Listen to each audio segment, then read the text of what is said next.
Sekarang Yesus saya tes. Biangnya nih sekarang saya tes. Saya berdoa, Tuhan Yesus, saya baca Engkau dalam Alkitab hidup, penuh kasih, penuh kuasa, selalu menolong. Buktikan dulu baru saya percaya. Tuhan benar-benar sabar loh. Dia turutin terus kemauan gila saya ini. Dia jawab hari ke-8. Waktu itu saya mau makan siang di rumah 1:30. Sebelum makan saya berdoa. Selesai berdoa mau minum sebelum makan. Baru saya pegang itu gelas. Jantung saya copot di dalam. Kenapa saya bilang copot? Dia turun ke bawah begitu. Tek. Duailah sakitnya saudara. Mungkin orang ditancap pisau begitu kali. Mungkin. Karena terlalu sakit tanpa sadar saya pegang. Saya menjerit. Aduh. Berhenti itu jantung. Saya tarik. Nggak bisa mandek. Saya tarik lagi. Mandek juga. Saya kocok. Maksudnya jangan berhenti. Kalau berhenti pan mati. LOG kita kalau mati kita kocok dia jalan. Saya kocok. Saya tarik. Tetap aja berhenti. Jangan jalan terus. Saya mau saksikan di sini. Pantas tuh orang yang di luar sana.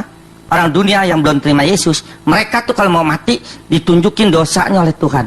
Makanya mereka berteriak-teriak. Dia lihat, makanya dia ketakutan. Seandainya nggak bisa ngomong, begitu. Dia lihat. Tapi kita orang Kristen yang taat, mau mati nggak ditunjukin dosa kita. Datang malaikat membawa jiwa roh kita ke Firdaus, halaman surga. Tapi kalau orang dunia yang belum terima Yesus, ditunjukin. Waktu itu kena sakit, saya pegang, saya merem kena sakit. Saya lihat kayak nonton TV, merem tapi kelihatan.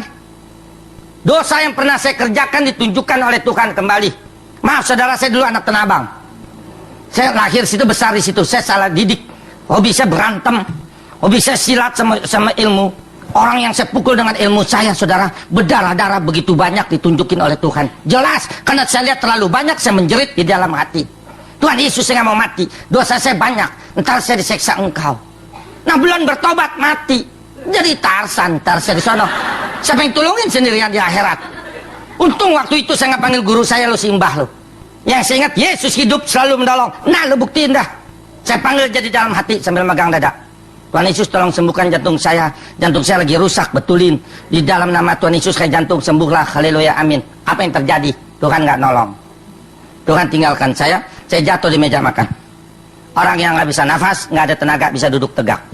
Pantas orang serangan jantung rubuh semua. Saya jatuh. Tangan saya tetap di dada di kolong meja. Saya pegangin terus karena sakit saya nggak lepas. Waktu itu saya belum pingsan. Kenapa belum pingsan? Karena saya nggak mau mati. Saya tahan sehingga saya belum pingsan. Waktu itu saya nggak tahu kenapa Tuhan tinggalkan saya. Setelah saya sembuh, saya baca Alkitab, baru saya tahu jawabannya. Tuhan lagi uji saya. Tuhan bilang doa yang kedua, lu panggil nggak guru lu simbah. Untung doa yang kedua waktu itu saya nggak panggil simbah lo. Kalau saya panggil simbah, hari ini saya nggak ada di hadapan saudara. Karena saya masih menjadi anak setan. Yang saya ingat sambil tengkurap, Yesus yang kedua kali pasti menolong. Itu iman. Saya panggil sama seperti tadi di dalam hati. Tuhan Yesus tolong sembuhkan jantung saya. Jantung saya lagi rusak, betulin.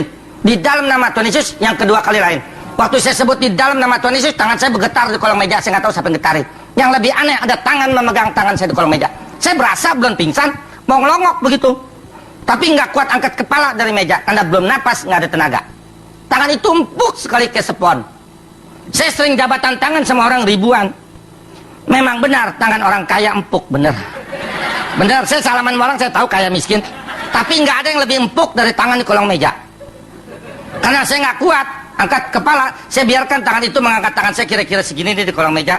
Dia pukul saya jantung, sembuhlah, haleluya, amin. Pas amin, pas tangan itu terlepas. Pas amin, saya bisa nafas lagi. Karena bisa nafas lagi, ada tenaga, saya duduk tegak. Buru-buru saya ngelongok ke kolong. Saya mau lihat tangan siapa itu yang tadi. Tapi tidak ada tangan siapa-siapa. Tapi saya yakin dan percaya, itu tangan Tuhan Yesus yang bangkit dari kematian hari ketiga. Hanya Tuhan Yesus yang tidak ada tulangnya di dalam kubur. Yang lain semua ada tulangnya di dalam kubur. Kalau betul-betul jago, bangun dong dari lubang kubur. Kok nggak becus? Bagaimana mau nolong kita yang hidup bohong? Apalagi membawa kita ke surga, lebih bohong lagi. Dirinya pada mendem semuanya dalam lubang. Sebab apa mereka semua pada mendem? Karena mereka manusia kalah dengan maut. Sebab apa Yesus bangkit? Karena Yesus Yesus Allah menang dari maut.